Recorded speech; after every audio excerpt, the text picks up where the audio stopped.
Umat Islam berubah politik, cuek, masa bodoh, sehingga akhirnya apa yang terjadi? Yang tidak senang kepada Islam yang berkuasa, yang anti terhadap Islam berkuasa. Kenapa umat Islam cuek? Besok umat Islam cukup sholat, cukup masa bodoh. Pada Rasulullah, para ulama Rasulullah kasih contoh. Nah, kenapa ini bisa terjadi? Ada jawabannya. Allah ingatkan dalam surah Ar-Rahman ayat 11. A'udzu billahi minasyaitonir rajim. Innallaha la yughayyiru ma biqaumin hatta yughayyiru ma bi anfusihim. Sesungguhnya Allah tidak akan berubah kondisi satu kaum hingga kaum itu berubah apa yang ada pada dirinya sendiri. Ini quantum change, quantum perubahan yang diberikan Allah. Allah nggak akan berubah nasib umat Islam di Indonesia ini kalau umat Islam di Indonesia ini tidak mau berubah. Oleh karena itu, gelorakan semangat berubah, jadikan Indonesia negara kesatuan Republik Indonesia lebih baik daripada ini. Siap.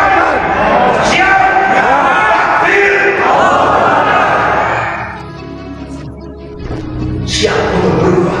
Ya. Rusak negara.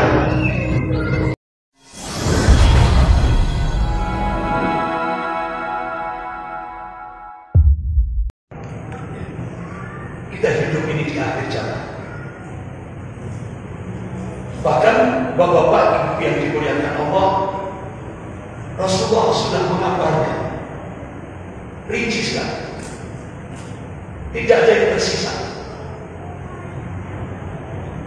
Itu bisa kita lihat dalam kitab Al-Bidayah wa Nihayah yang ditulis oleh Imam Ibnu Katsir rahimahullah.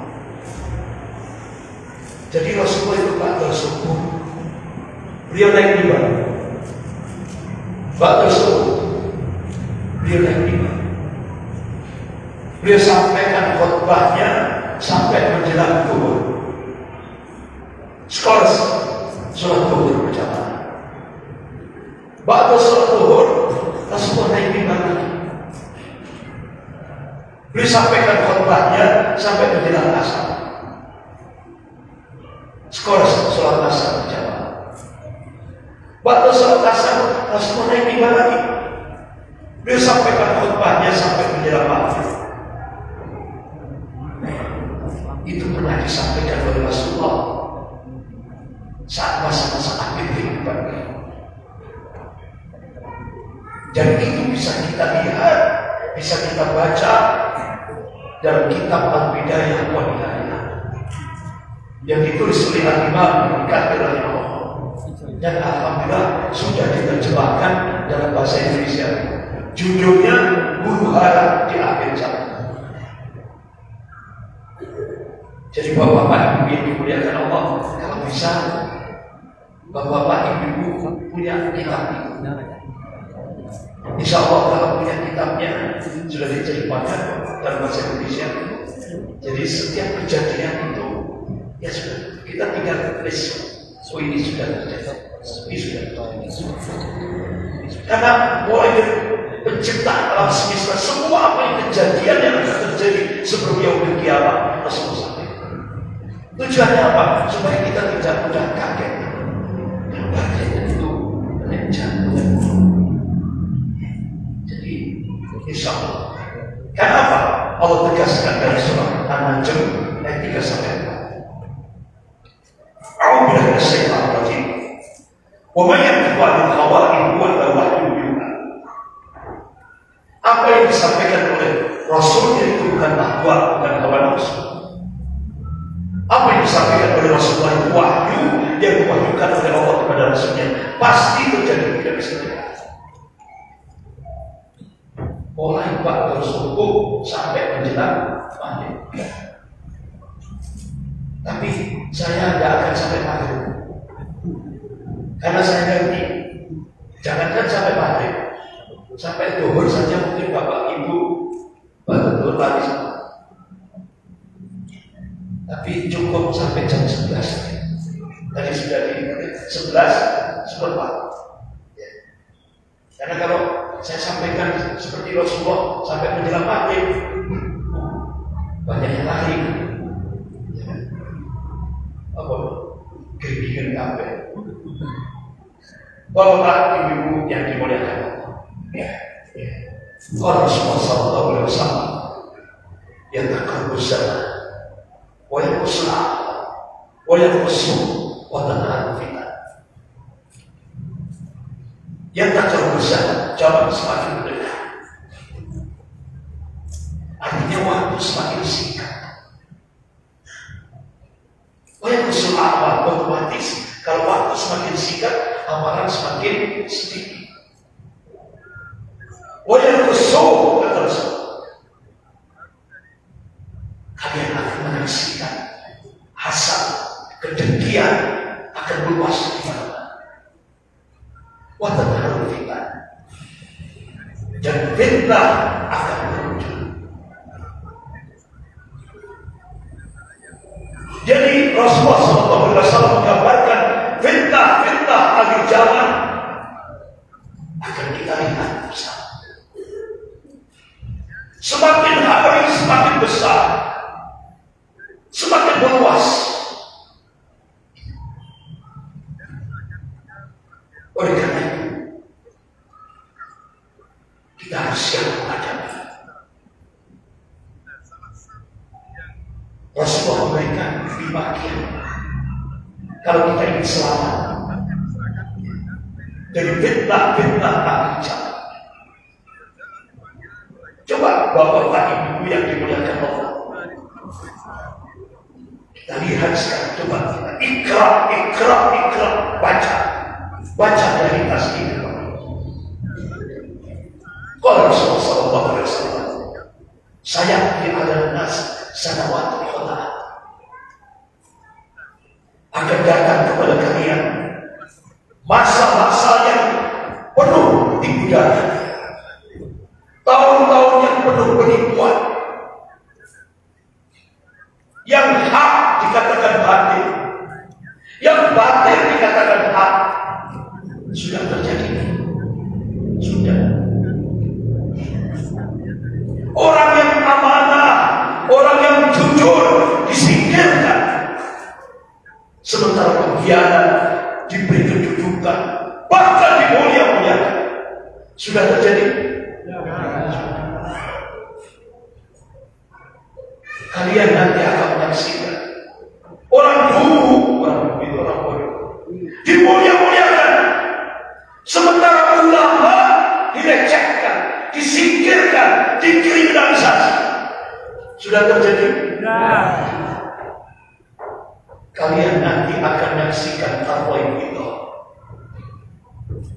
Arwah itu orang gak ngerti, gak ngerti agama, tapi mimpin rakyat kebanyakan. Ini yang dikabarkan, yang dikhawatirkan oleh Rasulullah. Kalau sudah 500 subaha sudah diangkat menjadi pemimpin, kalian akan menyaksikan fasa kerusakan dan seperti ini kehidupan berbangsa dan bernegara. Sudah terjadi.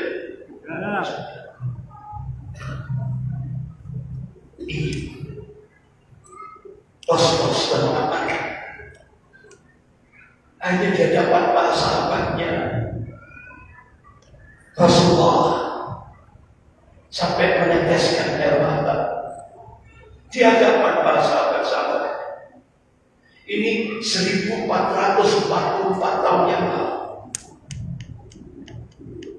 Rasulullah meneteskan air mata dengan memunculkan statement, ya ikhwani, ya ikhwani, ya ikhwani. Apa respon sahabat? Ya Rasulullah, apakah yang kau sebut ya ikhwani itu kami ya Rasulullah? Tidak. Tidak. Antum ashabi, kamu sahabat. Tapi yang kurindukan ya ikhwani itu umatku akhir zaman. Ya Allah, Pak, Bu, kita kita ini dirindukan oleh Rasulullah 1444 tahun yang lalu. Sampai Rasulullah meneteskan air mata di depan sahabatnya. Ya ikhwani, ya ikhwani, ya ikhwani. Oleh karena itu, Rasulullah ngasih wasiat. Kalau kita ingin selamat dari fitnah-fitnah akhir zaman. Bahkan wong Jawa filosofinya Joyo Boyo zaman endan nek ora endan ora ketemuan bejo-bejo nek mau kang eling kan waspada. Jangan gila. Tapi menurut konsep Islam bukan zamannya yang gila. Siapa? Orangnya yang gila. Jadi sekarang ini zamannya orang gila. Kalau tidak gila, tidak dapat apa-apa. Ini sekarang sudah terjadi. Oleh karena itu, bapak-bapak, ibu-ibu yang dimuliakan Allah, 5 yang diwasiatkan Rasulullah. Kalau kita ingin selamat, yang pertama, al-mubadirah bi'amal. Bersegera beramal soleh. Jangan ditunda-tunda. Bersegera beramal soleh. Karena amal soleh ini membuat kita tersenyum pada saat kita menghadapi sakaratul maut. Membuat kita nikmat ketika berada di alam kubur kita. Amal soleh. Amal soleh bisa mengangkat derajat kita di sisi Allah nanti di yaumil akhir. Oleh karena itu Rasulullah ingatkan, kalau Rasulullah SAW bagi bi'amal fitnah dan kata baik dari mukmin. Bersegera beramal soleh sebelum datang fitnah seperti malam, potongan-potongan malam yang gelap. Ini bahasa kinayah, kiasan, perumpamaan. Apa wujud konkretnya? Rasulullah mengatakan qala yusbihu rajulun mu'minan wa yumsi kafiran atau yumsi mu'minan wa yusbihu kafiran yabi'u dinahu bi aradin. Ini hadis sahih riwayat Muslim. Jadi Rasulullah mengatakan nanti ada masanya. Di tengah-tengah umat Rasulullah ini ada masanya. Pagi beriman, sore sudah jadi kafir. Sebaliknya, sore beriman, paginya sudah jadi kafir. Wah, kenapa ini bisa terjadi? Ya bi'udinahu bi'aradin dunia. Banyak orang yang menjual agama demi pangkat, jabatan, kedudukan, kekuasaan, popularitas dan sebagainya. Kira-kira sudah terjadi.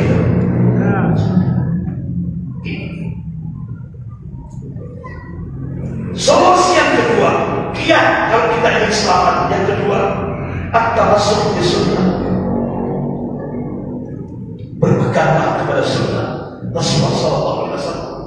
Baik dalam kehidupan berpribadi, berkeluarga, bermasyarakat, berbangsa, bernegara, bahkan berinternasional. Karena Rasulullah uswatun hasanah.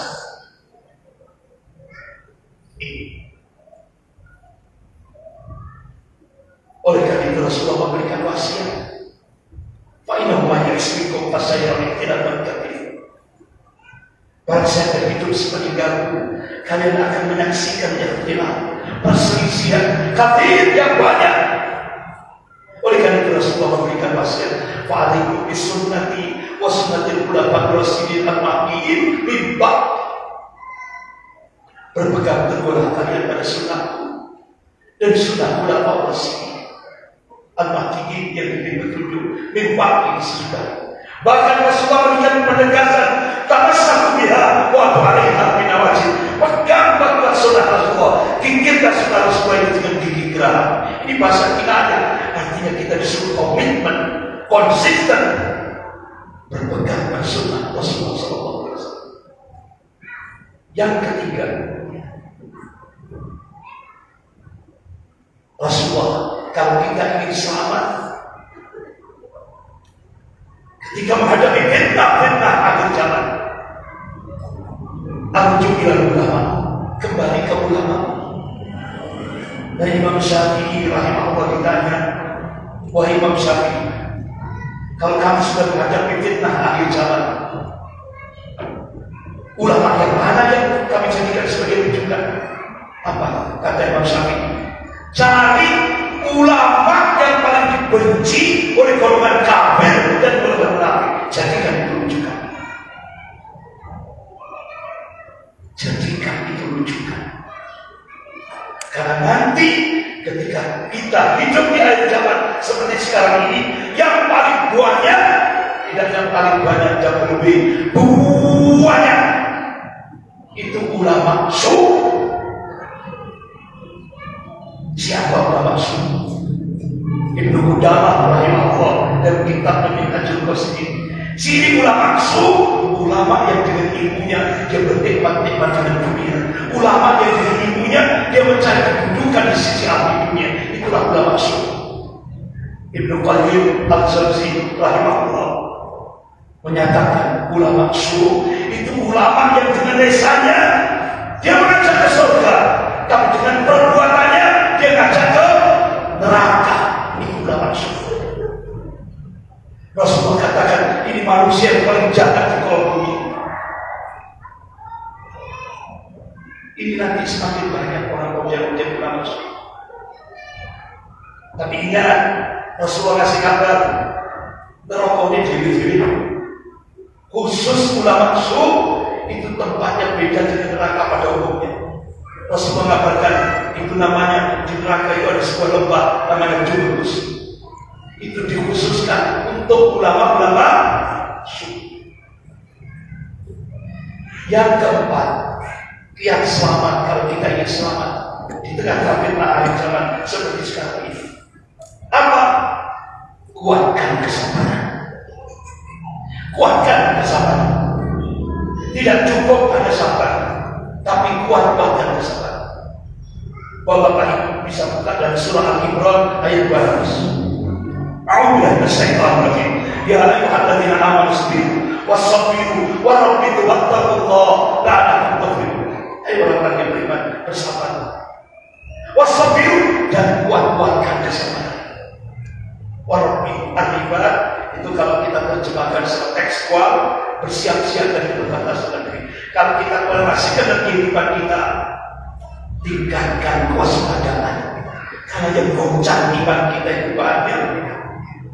Wattaqullah, dan tingkatkan kualitas ketakwaanmu kepada Allah. La'allakum tuflihun, supaya kamu sukses di dunia wal akhirat. Yang terakhir, kiat kalau kita ingin selamat. Doa. Qala Rasulullah sallallahu alaihi wasallam, doa mohon ibadah. Doa itu otaknya ibadah. Ini hadis sahih riwayat Ahmad.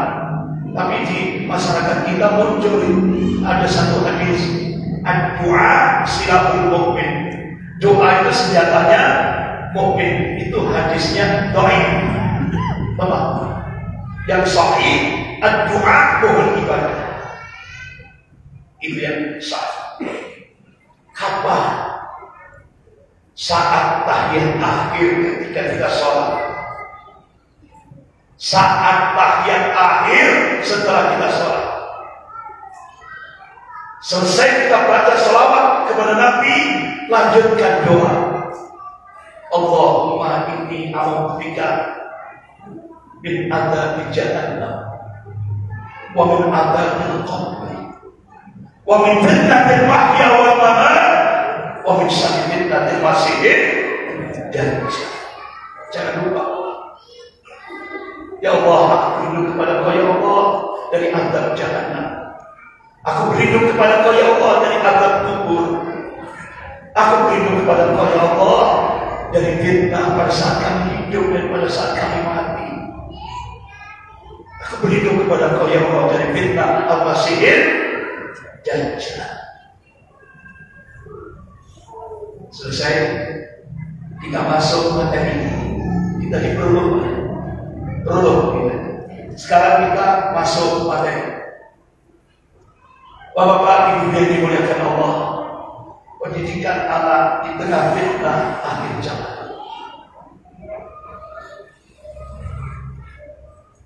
Bapak-bapak, ibu-ibu yang dimuliakan Allah, saat ini kita hidup di dunia Allah.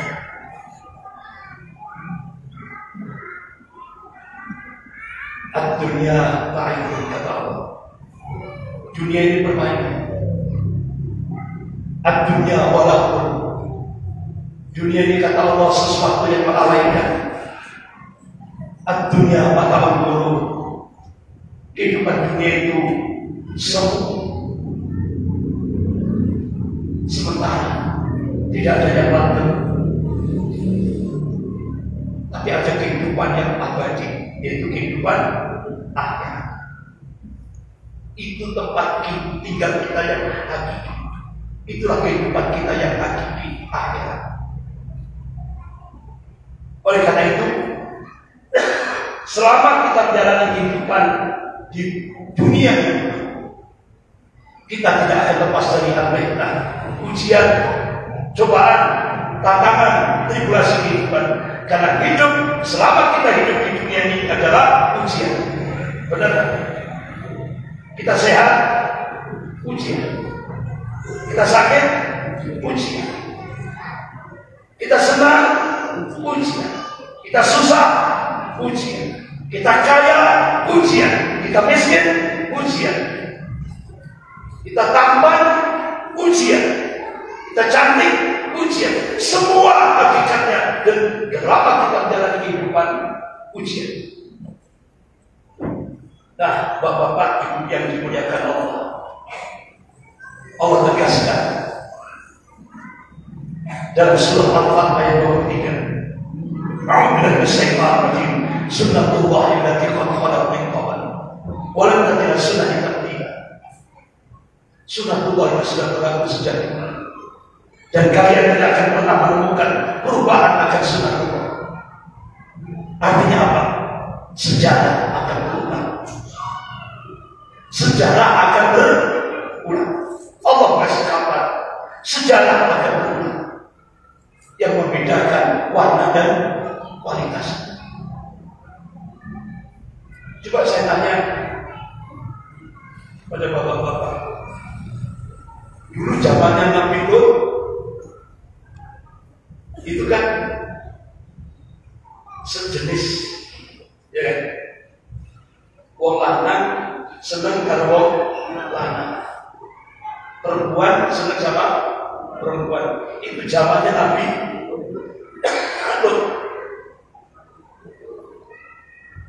Itu sampai akhirnya Allah hancurkan, ya. Sampai istrinya Nabi Lot juga ikut. Nah sekarang kira-kira sejarah berulang di Indonesia. Cuma namanya itu agak elegan, untuk modern, LGBT, dia kan LGBT. Kalau dulu Nabi Lot ini kan wong lanang karo wong lanang pada seneng, wong wedok karo wong wedok pada seneng. Nah sekarang diberi nama LGBT, lesbi, gay, bisex, dan transgender. Nah, bapak-bapak yang dimuliakan Allah.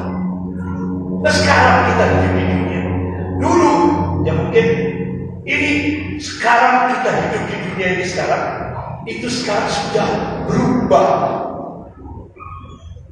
Sudah terjadi perubahan dari era agraris menuju era industri, dari era industri menuju pada era informasi.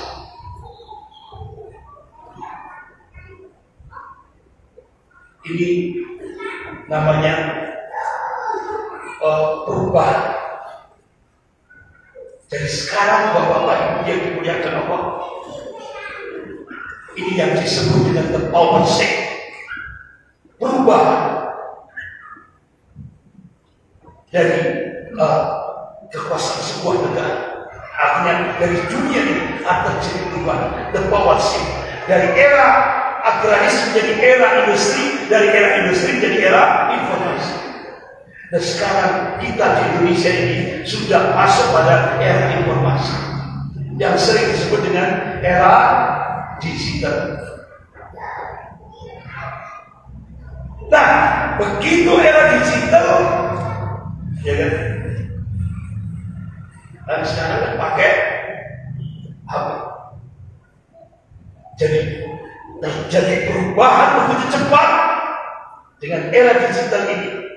Hanya dengan kotak kecil yang kadang-kadang kita satu taruh satu. Dunia sudah semakin kecil. Dunia sekarang sudah seperti global village, sebuah desa yang kecil. Yang dengan era digital, coba Bapak Ibu langsung buka, dalam hitungan detik kita bisa tahu apa yang terjadi di Amerika. Dalam hitungan detik kita bisa tahu apa yang terjadi di Eropa. Dalam hitungan detik kita bisa tahu apa yang terjadi di seluruh dunia. Cukup di Desa Puncak, Kabupaten Banjarnegara. Cukup dengan kontak. Jadi dunia semakin kecil seperti sebuah desa, global village. Dengan kemajuan sains dan teknologi. Sehingga Bapak bisa lihat sekarang ada YouTube, ada lagi Twitter, ada Facebook, dan seringkali kalau adik tanya ke Mbak Google, ya kan? Nanti kok nih Mbak Google. Ini benar-benar, makanya teknologi satu sisi bisa membawa berkah, satu sisi bisa menjadi laknat, tergantung siapa yang menggunakan. Ya kan? Tergantung siapa yang menggunakan. Coba dengan teknologi tadi, perkembangan teknologi di era digital ini, ya Allah, kita dunia bisa dakwah, ya kan? Ini kan ada streaming. Ini saya ceramah seperti ini bisa disaksikan seluruh dunia. Bahkan sempat saya kan sudah streaming itu ada yang dari Amerika, dari Hong Kong, ada saya dari rumah saya di mana, ya. Begitu lagi streaming lewat Zoom, ya kan, itu bisa sampai Hong Kong ini, semua Amerika, Australia dan sebagainya. Cukup dengan ini. Luar biasa. Tapi satu sisi kemajuan teknologi ini bisa jadi laknat. Makanya tergantung siapa yang ini. Siapa yang melakukan. Kalau dia sebagai seorang muslim, insya Allah kemajuan teknologi ini digunakan untuk dakwah ila Allah. Sehingga alhamdulillah kita bisa menebarkan ayat-ayat Al-Quran, hadis-hadis, dakwah ila Allah. Tapi bapak-bapak ibu yang dimuliakan Allah, kadang-kadang dengan teknologi ini juga bisa jadi mudarat. Ya, bisa jadi mudarat. Ya. Contoh, sekarang ada dengan HP kita kan bisa baca Al-Quran, ya. Tapi ternyata, ya Allah, di era teknologi kita tetap dijebak. Padahal kita baca Al-Quran ya, dan di bawahnya ini ada running tag yang berjalan. Nah itu kalau kita klik, nah ini jadi laknat, bukan jadi berkah, bukan jadi keberkahan. Kita klik, itu ternyata isinya program. Ini teknologi satu sisi bisa menjadi berkah dan teknologi satu sisi bisa jadi laknat, tergantung siapa yang menggunakan. Kalau dia seorang muslim, insya Allah dia gunakan untuk hal yang masalah. Bapak-bapak, ibu yang dimuliakan Allah. Bahkan kalau dulu pakai ini, ya, pakai mos. Sekarang cukup dengan jari-jari. Kalau dulu pakai mos,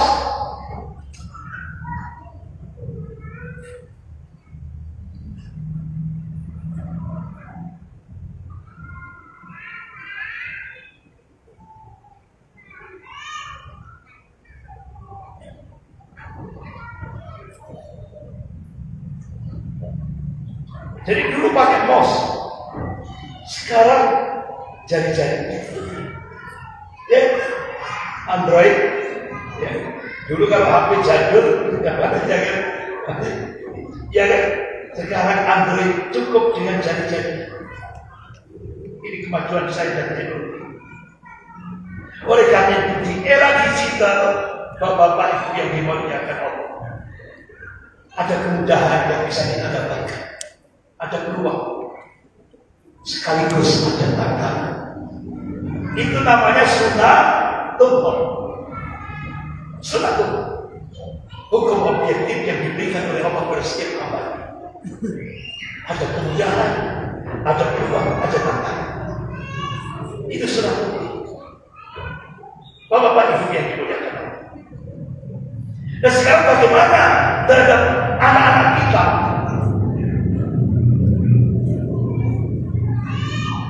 Bagaimana positif negatifnya medsos, media sosial di era digital seperti sekarang? Apa implikasi positif dan negatif? Dengan kehadiran media sosial di satu sisi memberikan dampak positif, tapi di sisi yang lain memberikan dampak negatif. Ini yang harus kita ketahui bersama, terutama ibu-ibu, karena ibu-ibu itu sebagai madrasah bagi anak-anaknya. Bapak-bapak, ibu yang dimuliakan Allah, apa dampak positifnya? Sekarang berkembangnya marketplace. Jadi benar-benar ini peluang kemudahan. Kita dagang cukup dari rumah lewat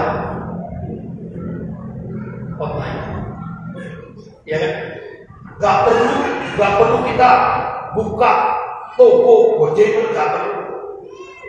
Sekarang cukup menggunakan dan jasa pengiriman. Cukup dimudahkan economic selling resource.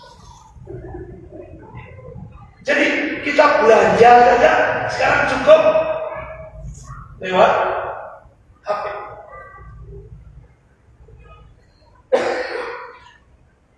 Jangankan sampai beli apa donat, cukup dengan itu kalau di kota-kota besar beli makanan, minuman, apapun cukup dengan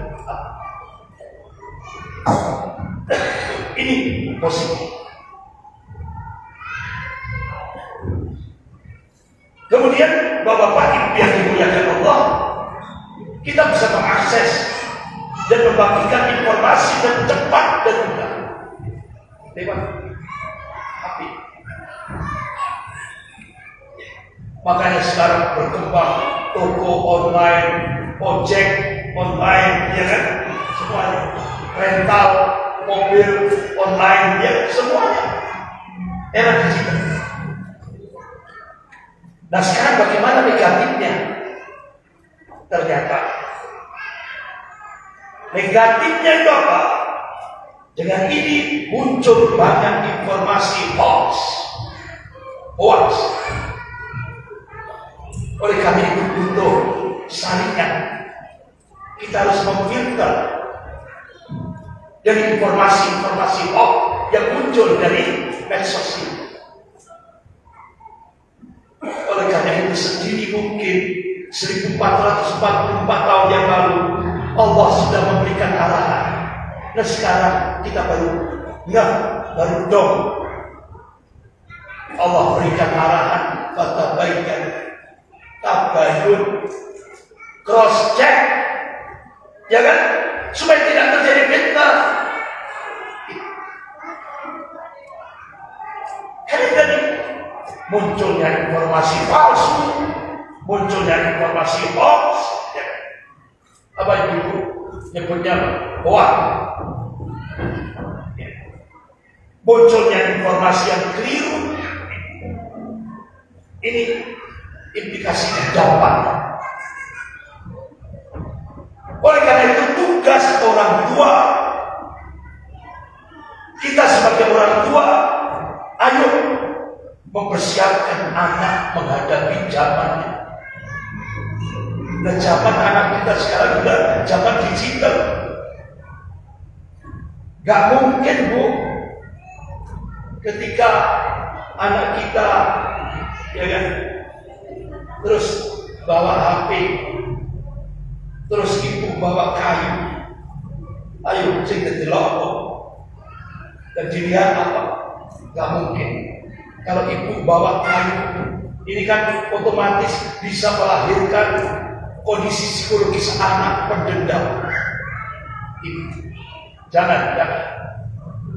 Dekati anak kita dengan cara persuasi, empati, dekati. Nah, yang kamu lihat, cari yang baik-baik saja.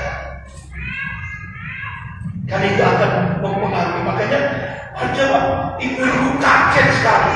Loh, anakku kok ini saiki ternyata dipengaruhi oleh HP.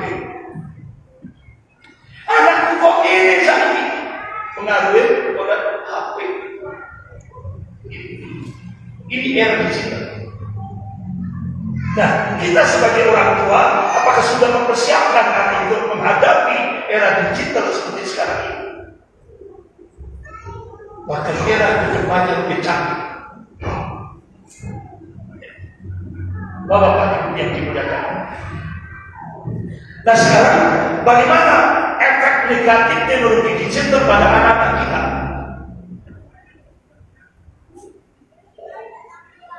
Coba ibu dulu, anak-anak itu kan dulu itu kan interaksi sosialnya itu luar biasa. Gaya ketepok ini, ya kan? Gaya ketepok, terus gaya pakai pring gitu untuk kasih karbit, gaya bom-boman itu, ya kan? Nah itu, terus pakai ketepok kan kuda-kuda, terus kelilingan mainkan itu, terus kalau jalan kita banyak sungai, banyak interaksinya kan cantik. Nah sekarang enggak. Sekarang baru bangun tidur interaksi sosialnya kurang.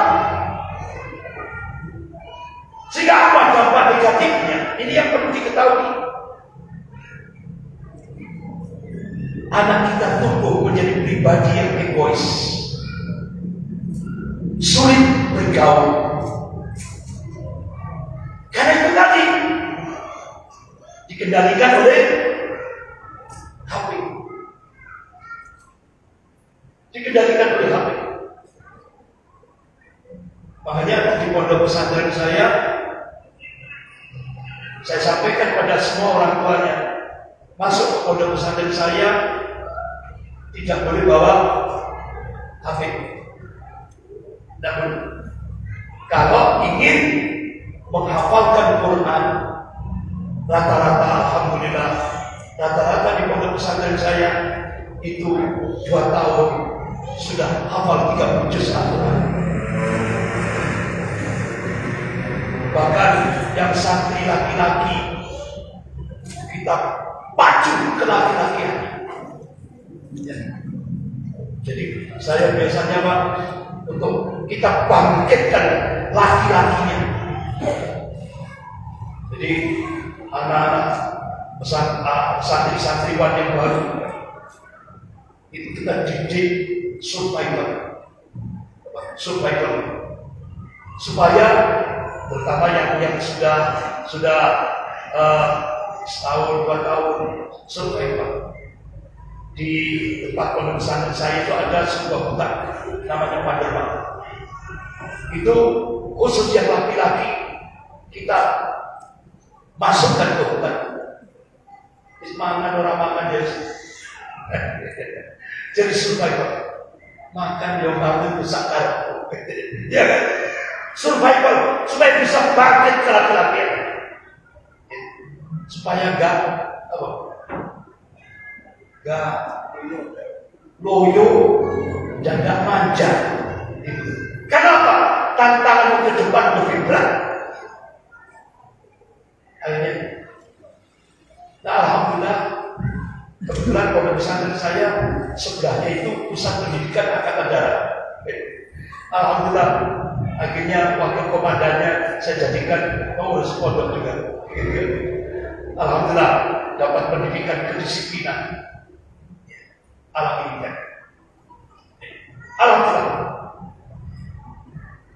Banyak manfaat.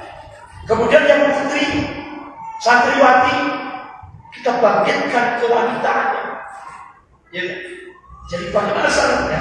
Ini kita, alhamdulillah, Bapak Ibu yang dimuliakan Allah. Alumni kita ada yang diterima di Universitas Madinah Al-Munawwarah, ada yang diterima di Universitas Al-Azhar Mesir, ada yang diterima di Universitas Al-Hamra Mekah Al-Mukarramah, ada yang di Riyadh, ada yang di Yaman, dan perguruan-perguruan tinggi. Bahkan santriwan kita diterima masuk pendidikan militer TNI lewat jalur hafalan Quran. Jadi siapa yang hafal 30 juz Al-Quran, Masya Allah, yang mencoba masuk ke TNI langsung diterima. Alhamdulillah. Habis itu saya diberitahu oleh orang tuanya, Ustaz, alhamdulillah anak saya selesai pendidikan dan sekarang penempatan. Alhamdulillah. Lewat jalur hafalan Quran. Bahkan ada juga yang masuk di fakultas kedokteran tanpa tes, karena masuk lewat hafalan 30 juz Al-Quran. Tapi ya gitu, saya sampaikan ke orang tua masing-masing, kalau masuk pesantren saya tidak boleh bawa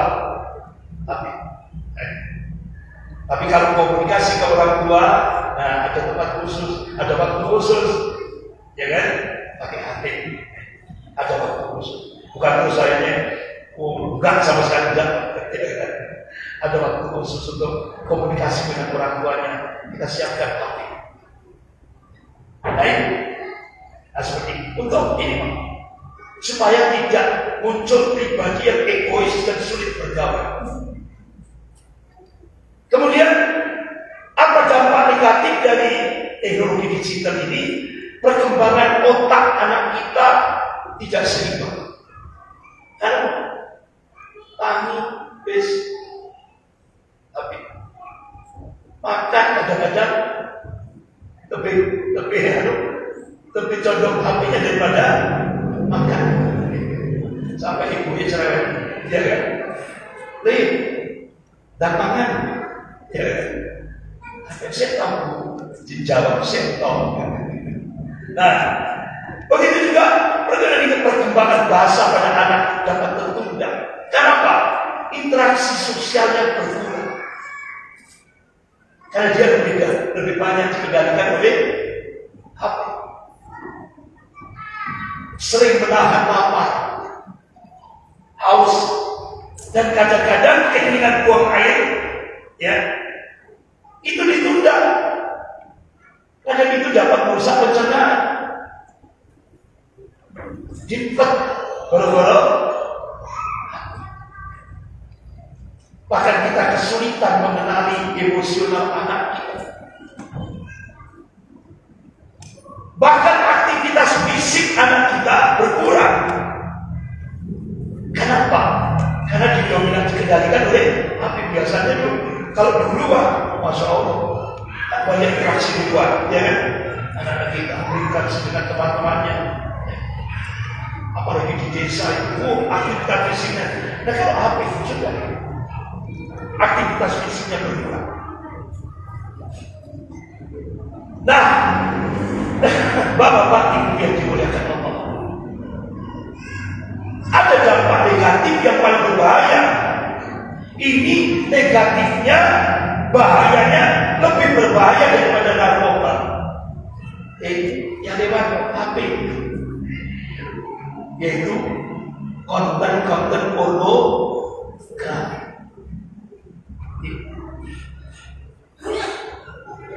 Jadi dari 2000 ini sebuah riset, dari 2.818 siswa kelas 4 sampai 6 SD, 67% pernah mengakses pornografi.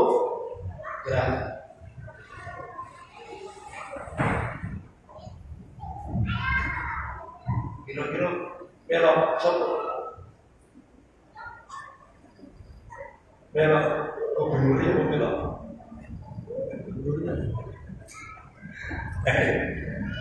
Jadi 67% dari 2.818 anak SD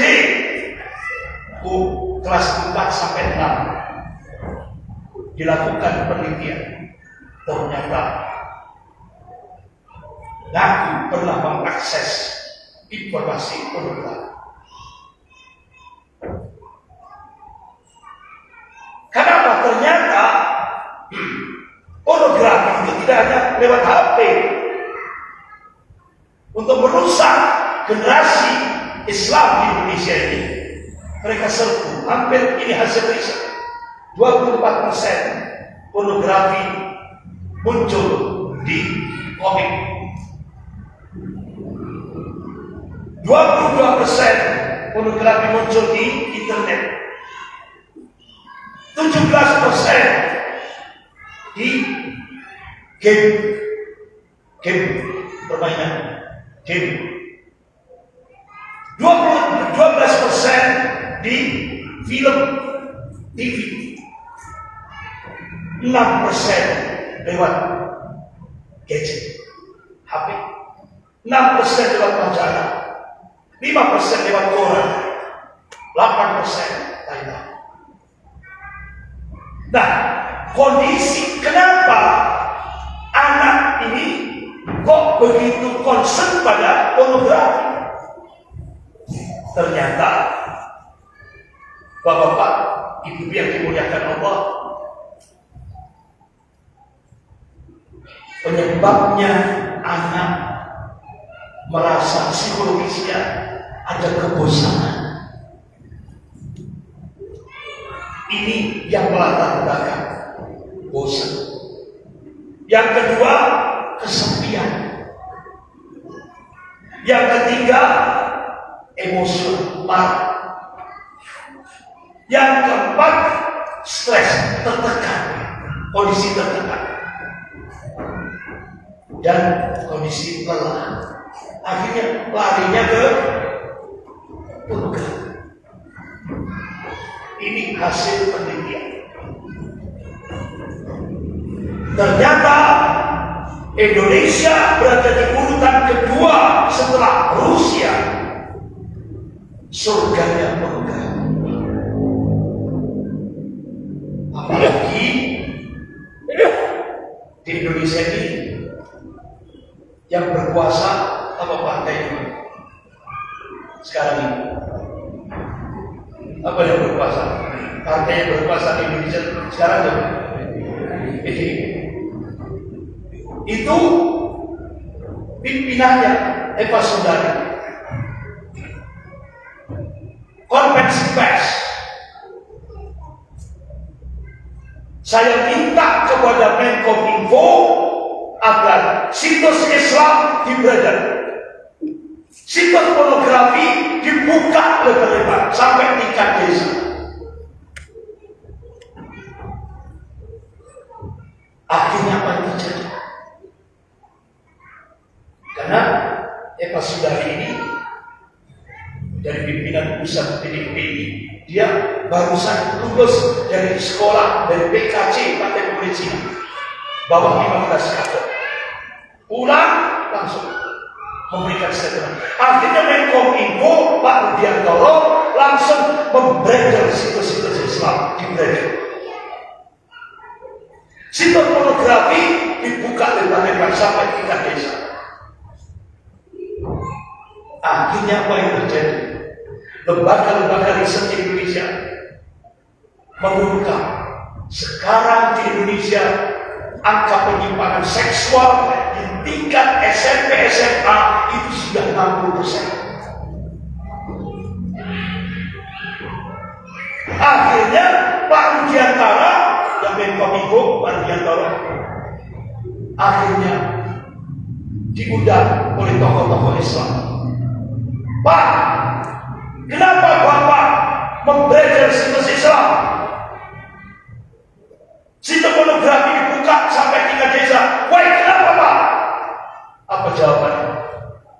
Bapak-bapak, ibu-ibu semuanya, saya Muslim, saya takbir masjid, tapi saya tidak berbuat apa-apa, tidak bisa berbuat apa-apa, karena yang berkuasa di Indonesia sekarang PD minta supaya situs Islam dibrandel, situs pornografi dibuka lebar-lebar. Astagfirullah. Akhirnya lembaga-lembaga riset mengungkap apa? Ternyata sekarang di Indonesia dengan dibukanya situs pornografi sampai tingkat desa, anak SD memperkosa anak TK, anak SMP melahirkan di sekolahannya, anak SMA melahirkan di sekolahannya, mahasiswa melahirkan, dimasukkan kresek, dibuang di tong sampah. Astagfirullah.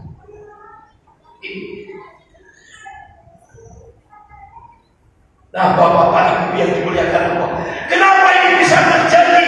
Karena umat Islam buta politik. Umat Islam buta politik, cuek, masa bodoh. Sehingga akhirnya apa yang terjadi? Yang tidak senang kepada Islam yang berkuasa, yang anti terhadap Islam berkuasa. Kenapa umat Islam cuek? Umat Islam cukup sholat, cukup masa bodoh. Pada Rasulullah, para khulafaur rasyidin kasih contoh. Nah, kenapa ini bisa terjadi? Ada jawabannya, Ustaz. Karena saya baca di media. Apa isinya? Ustaz, isinya itu Islam ini tinggi. Kalau bahasa kita ya wala yu'lamani. Ulama itu mulia. Politik itu kotor. Benar? Benar? Akhirnya kita cuek, Ustaz. Kita a priori. Nah, ini Pak harus dirubah. Allah ingatkan dalam surah Ar-Ra'd ayat 11. A'udzubillahi minasyaitonir rajim. Innallaha la yughayyiru ma biqaumin hatta yughayyiru ma bi anfusihim. Sesungguhnya Allah tidak akan berubah kondisi satu kaum hingga kaum itu berubah apa yang ada pada dirinya sendiri. Ini quantum change, quantum perubahan yang diberikan Allah. Allah tidak akan merubah nasib umat Islam di Indonesia ini kalau umat Islam di Indonesia ini tidak mau berubah. Oleh karena itu, gelorkan semangat perubahan. Jadikan Indonesia negara kesatuan Republik Indonesia lebih baik daripada siap, siap, takbir, siap untuk berubah. rusak negara. Kenapa? Oleh karena itu Pak, rubahlah. Islam itu tinggi, yang luar lebih menarik. Ulama itu mulia. Politik itu penting untuk ngatur negara dan bangsa. Karena Rasulullah SAW dan sahabatnya, para khulafaur rasyidin, sudah memberi contoh bagaimana ngatur negara. Supaya apa? Cita-cita pendiri Republik pendiri negara Kesatuan Republik Indonesia ini ingin menjadikan Indonesia menjadi sebuah negara baldatun thayyibatun wa rabbun. Oleh karena itu, semangat perubahan harus kita keluarkan. Jangan sampai Pak, di masjid orang oleh ngomong politik. Itu namanya Pak, berarti kalau kita di masjid nggak boleh, ya kan, nggak boleh bahas politik, itu salah. Karena Rasulullah sebagai kepala negara itu mengatur negara itu semuanya dari masjid. Rasulullah ngatur masyarakat dari masjid, ngatur politik negara dari masjid. Khulafaur rasyidin, Khalifah Abu Bakar As-Siddiq, Khalifah Umar bin Khattab, Khalifah Utsman bin Affan, Khalifah Ali bin Abi Thalib ngatur negara dari masjid. Loh kok kita sekarang alergi? Astagfirullah. Kenapa itu bisa terjadi? Sekarang banyak Pak, banyak. Kita lihat sekarang banyak ini masjid ngomong politik. Nah, tujuannya apa? Supaya umat Islam jadi objek, bukan jadi subjek. Ini harus kita lupa. Kepingin gak umat Islam jadi subjek? Kepingin gak? Ayo, jangan alergi terhadap politik. Bapak Ibu yang dimuliakan Allah, ini yang harus kita. Ini dampaknya sampai seperti ini. Anak-anak kita, bahkan bapak-bapak ibu yang dimuliakan Allah, ya Allah, ini ada sebuah riset di Jogja, 1.600 mahasiswa dari 16 perguruan tinggi negeri swasta di Jogja dikasih kuis 97,79%. 1.600 mahasiswa itu sudah ngaku tidak perawan lagi. Dan ternyata dari kuesioner itu tadi dia lakukan di kos-kosan laki-laki yang tidak ada tuan rumahnya. Itu di Jogja. Ini dampak daripada pornografi. 1.600 mahasiswi sudah ngaku tidak perawan lagi. Ya Allah Pak, ini dampak pornografi. Makanya insya Allah kita mohon pada Allah, ya Allah, 2024 Allah turunkan, munculkan pemimpin yang berakhlak, pemimpin yang bermoral, supaya generasi kita, anak-anak kita selamat ya Allah. Ini kita mohon. Ini dampak ngeri Pak, ngeri di Indonesia. Supaya ada perubahan. Pilih, alhamdulillah, Muhammadiyah, NU bersatu, memberikan statement bersama. Profesor Haidar Nasir dan Kiai Haji Yahya Stakuf memberikan statement bersama. 2024 Muhammadiyah dan NU bercita-cita ingin memunculkan pemimpin yang berakhlak, pemimpin yang bermoral. Harus kita dukung. Karena ngeri pihak Indonesia sekarang. Coba sekarang bisnis prostitusi yang melibatkan anak-anak di bawah umur 16 tahun itu di kawasan Asia itu sudah 1 juta. Tempatnya di mana? Indonesia. Bukan di Thailand. Indonesia. Ya Allah. Ini ngeri. Bagaimana bahaya pornografi terhadap otak anak kita? Ini pada aspek psikologis. Yang pertama, pornografi itu bisa menyusutkan otak anak kita. Itu ditinjau dari aspek kedokteran. Anak-anak kita akan kecanduan dopamin. Itu hormon dopamin itu atau hormon kebahagiaan yang dihasilkan menyebabkan kecanduan pornografi seperti narkoba, kecanduan. Bahaya yang ketiga, penyakit mental, dampak dari pornografi. Kecanduan pornografi berkaitan dengan berbagai macam penyakit mental seperti kecemasan, akan muncul jiwa-jiwa yang cemas, depresi, sampai persepsi negatif atas dirinya sendiri. Yang ketiga, membuat bodoh. Menonton film porno ini membuat kurang fokus dan mudah lupa. Kecanduan yang kelima yaitu kecanduan estimulasi berlebihan. Jadi kecanduan pornografi membuat seseorang lebih ekstrim mencari stimulus berlebih jika merasa kurang puas. Akhirnya apa? Apa tujuan akhirnya? Zina. Ya kan? Ujung-ujungnya sih. Nah, kita tahu. Jika sekarang bapak-bapak ibu yang dimuliakan Allah, ayo stop.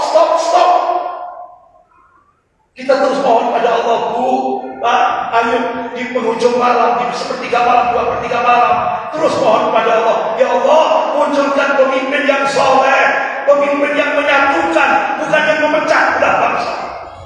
Ini kita mohon pada Allah. Kenapa bapak-bapak ibu yang dimuliakan Allah? Ternyata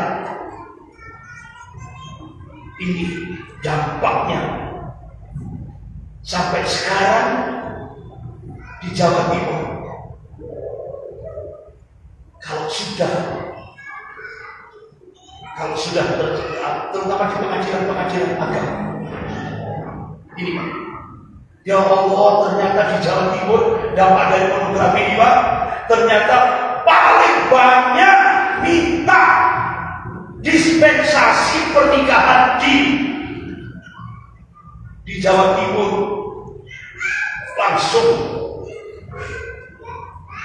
langsung meningkat jumlah pengajuan kepada pengadilan agama untuk nikah kenapa?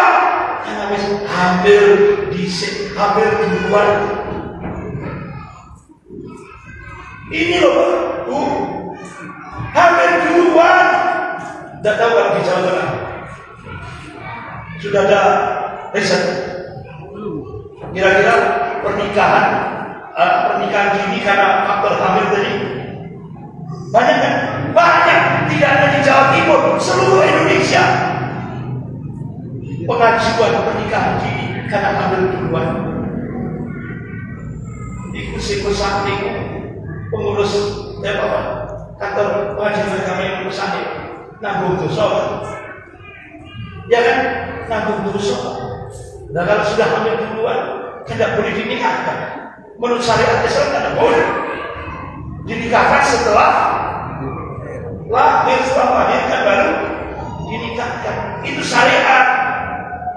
Tapi sekarang dampak daripada itu, kenapa ini bisa terjadi? Ujung-ujungnya juga kalau umat Islam buta politik, akhirnya sing pimpin sing nggak seneng karo Islam.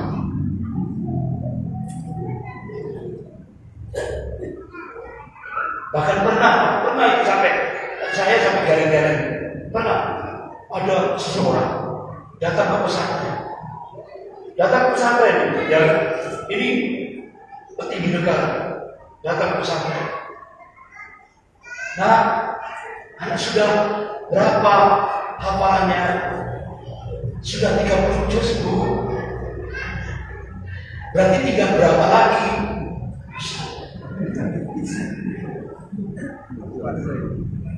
Ada yang tahu siapa? Buat. Siapa? Buat. Bude. Gode. Itu datang ke pesantren. Nah, sudah berapa hafalannya? Alhamdulillah 37 dulu. Berarti kurang berapa lagi? Al-Quran sampai 60 juz itu. Astagfirullah. Ini gak ngerti agama, tapi dipilih sama umat Islam.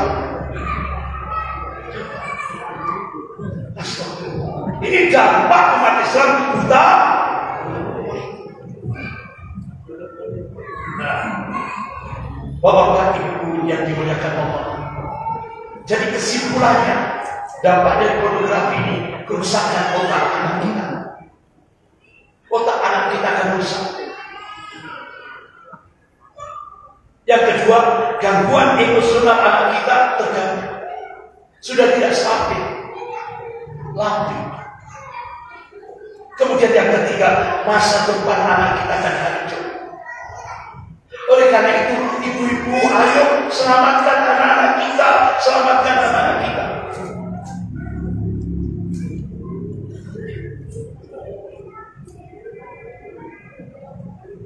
Bapak-bapak, ibu yang dimuliakan Allah. Kira-kira ibu-ibu ini wajib mengenali ciri-cirinya apa kalau anak kita sudah kecanduan. Ciri-cirinya ini perlu diketahui oleh ibu-ibu. Karena ibu-ibu ini madrasah bagi anak-anaknya. Ciri yang pertama, sering tampak gugup bila berkomunikasi. Gugup. Ini ciri. Dan dia sudah tercemar virus pornografi. Kemudian senang menyendiri. Senang menyendiri, Dewian. Enggan lepas dari HP. Dia bawa dan kesendirian. Dan malas untuk bergaul, berinteraksi sosial dengan yang lain malas. Dia menyendiri, malas beraktivitas. Ini sudah tanda.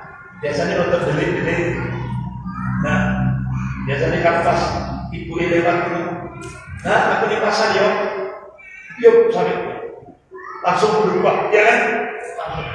Ditutupi. Ini berarti sudah terkontaminasi.